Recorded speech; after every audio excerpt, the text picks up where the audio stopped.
And over the last 36 days, Donald Trump has been too busy throwing parties designed to elevate the lifestyles of the rich and shameless. He's been too busy on the golf course. He's been too busy destroying half the White House.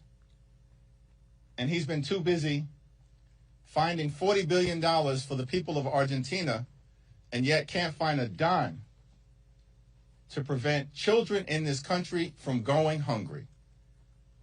The American people have had enough. And the results last night across the country have made that clear. It's now my honor to yield to the whip, Catherine Clark.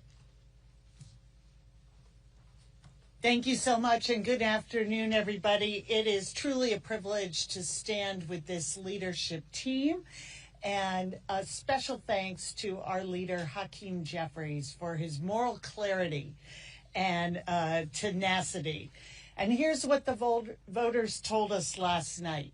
They want leaders who will protect their health care, who will protect SNAP and food benefits, who will protect Head Start, who will bring down the cost of living. That is the mandate of the American people, to prioritize the budgets of working people over the demands of billionaires. That's what the American people want, and that is what Democrats are going to keep fighting for. And at some point, the Republicans need to hear what the people are saying, because it's clear. They are saying enough is enough. They see through the Republican spin. They see through the games. They see the last year for what it is, a string of back-to-back broken promises. There is nothing left for the Republicans to do but get back to work. It's not too late to stop these premium hikes. It's not too late to fully fund SNAP and Head Start, Medicaid, Medicare, and the ACA. Our message to the Republicans is clear. Come back to work. Reopen government. Stop cowering and start governing. And I am glad to turn over the podium to our partner in governing, our chairman, Pete Aguilar. Thank you, Whip Clark. There's no doubt about it. Americans rejected the Trump agenda in red districts, in blue districts, and in purple districts. And the reason is clear. Donald Trump and his henchmen, time and time again, have abused the American people, from firing federal workers to raising costs with tariffs, taking away health care, gutting food assistance, all of that. And the American people fought back last night, and they made their voices heard.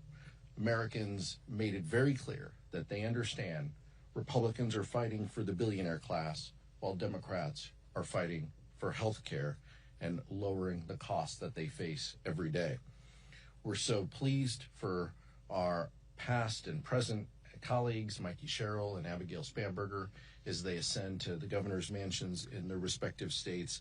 And I'm so thankful that Californians showed that they want fair elections and would not allow Donald Trump to rig the 2026 election just like he tried in 2020. Across the country, the message of affordability was loud and clear and resonated with the American people, who are facing record high prices thanks to the Trump agenda. The American people are begging Republicans to put an end to this chaos, and we hope Donald Trump will listen. Leader Jeffries, for your hard questions. Questions? Chad? Thank you. You back with that microphone again? Always with the microphone. You wrote to the president demanding a bipartisan. Why do you think, based on how things have gone over the past 36 days, that any meeting now would be different than the meeting we had back in late September? Well, that's a good question, because we've seen nothing but irresponsible behavior from Donald Trump subsequent to the meeting that we demanded then, that he reluctantly agreed to. But 36 days later, where thousands, hundreds of thousands of hardworking federal employees are being forced to work without pay, where Donald Trump has unlawfully withheld SNAP benefits to children and seniors and families and women and veterans who are at risk of going hungry. The fact that tens of millions of Americans right now, as we are in open enrollment, are realizing that their premiums, copays, and deductibles are about to skyrocket in ways that will make healthcare unaffordable. And Donald Trump's clear acknowledgement that the American people are holding Republicans accountable for shutting down the government. The only way to move forward with a bipartisan negotiation is for the president to get off the sidelines and get in the game so we can reopen the government, enact a bipartisan spending agreement, and decisively address the Republican health care crisis in a manner consistent with what Marjorie Taylor Greene and other traditional swing seat Republicans whose seats are now at grave risk have indicated needs to happen. But his attitude seems no different than it was in late September when you talked. Unfortunately, we've seen a lack of presidential leadership, and we've seen this in a variety of different ways from the very beginning of this term. It's a my way or the highway approach. That's the reason why Republicans have shut the government down up until this point. But it's not working for the American people, and they're going to have to change course. Leader Jeffries. Thank you. Leader Jeffries. Leader Jeffries. How hard will it be to hold the Maine 2nd District now that Mr. Golden is dropping out? And then also, can you comment on this nascent bipartisan talks in the Senate? There's a promise of an ACA vote in the Senate. It seems like some moderate Democrats would go for that to reopen the government. We're going to take back control of the United States House of Representatives, so let's be very clear about that. When we flipped the House in 2018, we were 24 seats short. And in that cycle, we won 40 seats.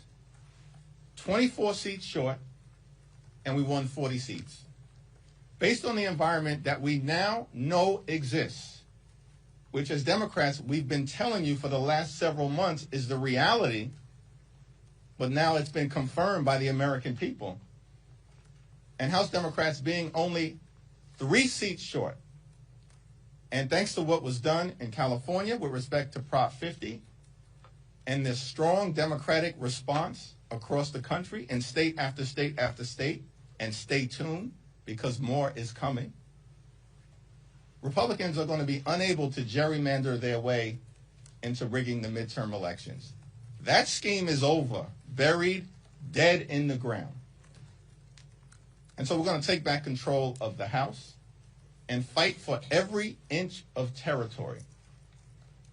Congressman Goldman is a good man. He's a patriot. He served this country overseas, fought hard, risked his life, and has spent the last several terms working hard on behalf of the people of Maine. He's going to finish out his term.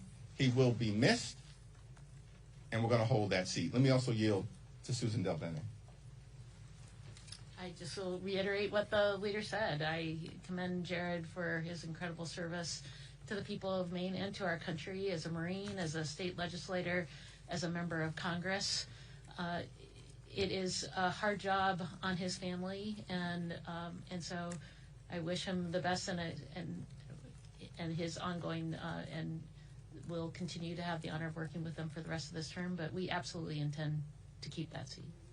Leader Jeffries. Part two of my question, though, was on the Hold on, what was part two? bipartisan talks in the Senate in exchange for a vote on the ACA subsidies. Some senators are saying they may be willing to vote for a CR. What's your thoughts on that?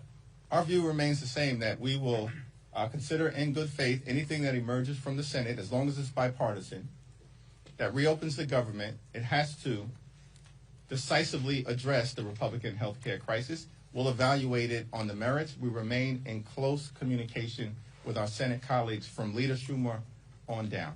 Leader Jeffries, last night in New York, Zoran Mamdani made no apologies about being a democratic socialist. Are you personally really comfortable with having a socialist running your city? Zoran Mamdani is the mayor-elect of the city of New York, and it's incumbent upon everyone to make sure that he's successful. Leader Jeffries. Second row. I want to ask about the Venezuela briefing today. Do you feel like you received a sufficient briefing from the administration, or do you need more information? More information. Thank you, Mr. Leader. I want to go back to the letter that you and Leader Schumer sent to the president demanding a meeting. Soon after that letter was sent, he told Senate Republicans again to nuke the filibuster.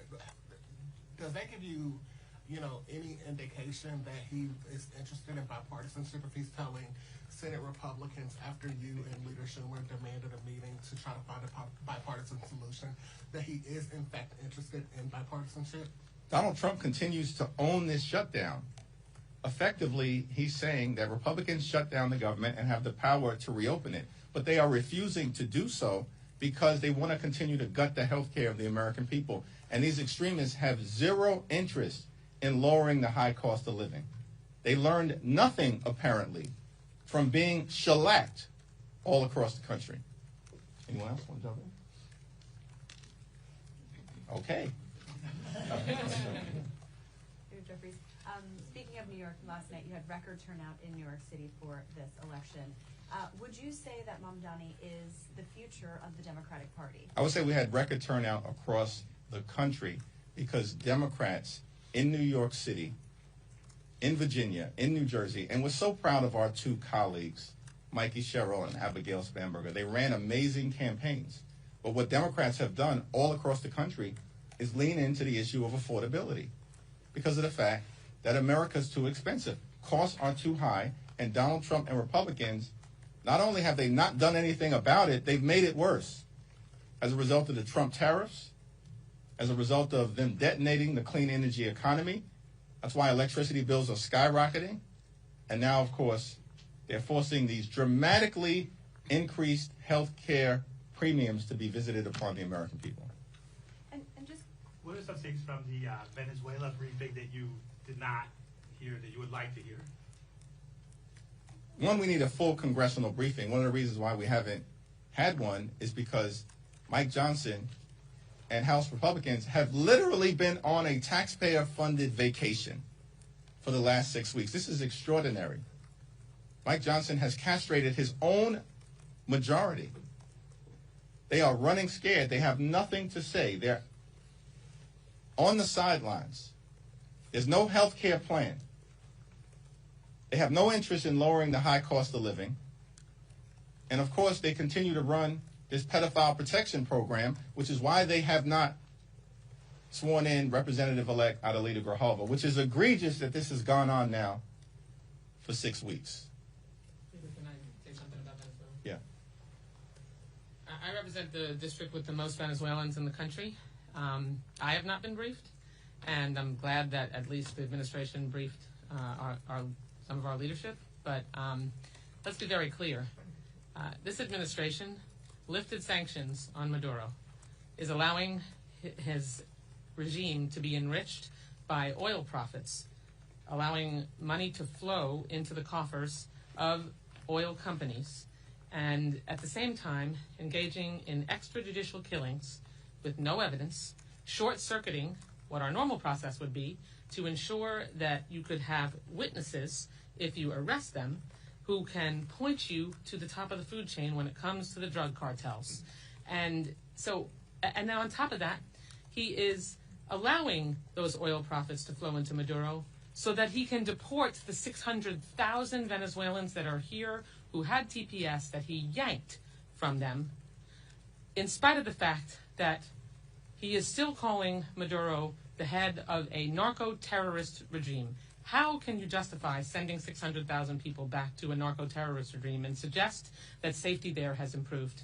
He's a hypocrite. He could care less about Venezuelans or any other Hispanic community, which is why, with the ICE roundups that have taken place for months, you saw huge shifts yesterday in Hispanic communities' voter turnout, flipping from leaning towards Trump to leaning towards Democratic candidates.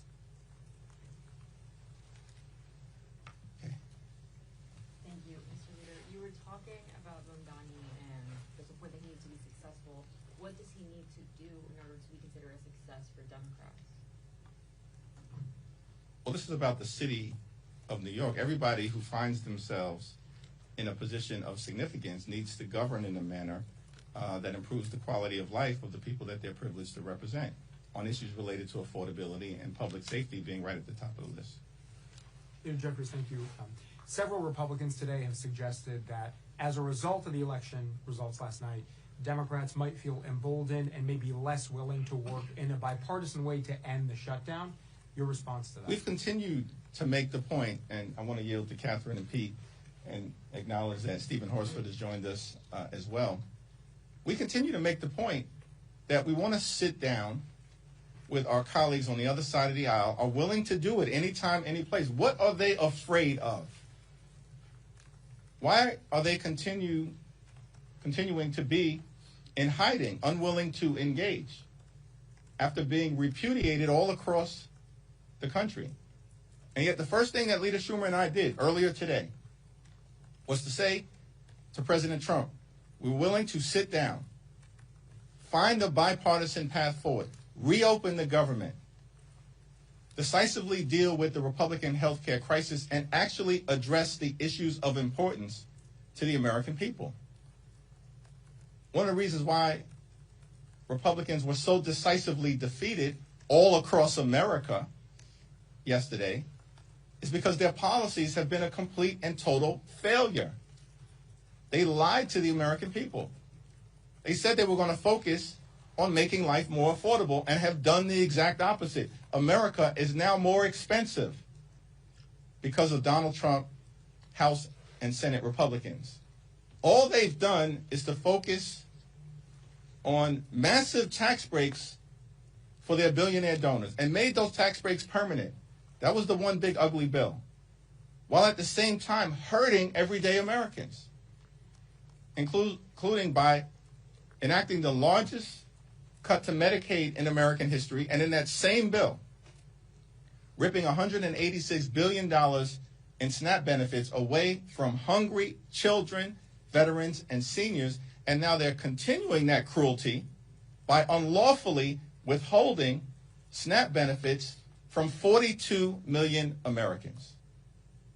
The American people understand that Republicans have failed them in record speed. And that's why they're moving in a different direction. Yeah.